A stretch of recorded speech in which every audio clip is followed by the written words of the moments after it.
呢個係石硤尾嗰個展覽廳嘅大樓，而家由地下望上去，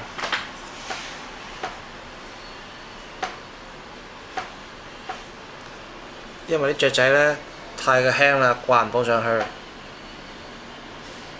下邊嗰啲就係大隻嗰啲呢，就會擺喺地下啦。細隻嗰啲呢，或者中型嗰啲呢，就有機會呢就掛喺上邊啦。咁呢，佢哋呢就會係由下邊望上去嘅效果呢，就會係咁樣嘅，會飛上飛落，飛上飛落係好慢嘅。咁而家我哋呢就升上去3樓望上去啦。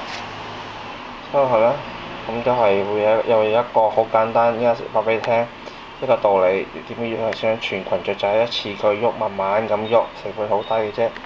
咁再由8樓望落去個效果呢，就會係咁噶啦。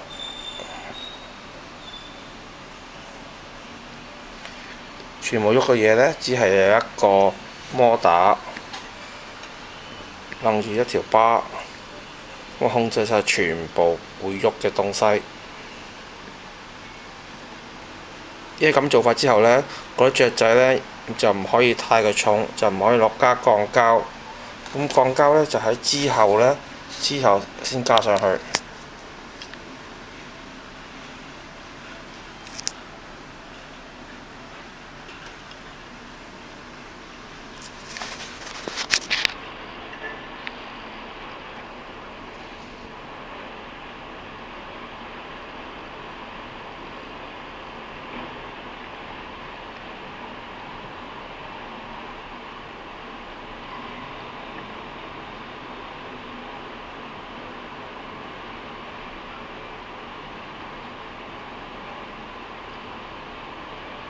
OK，拜拜。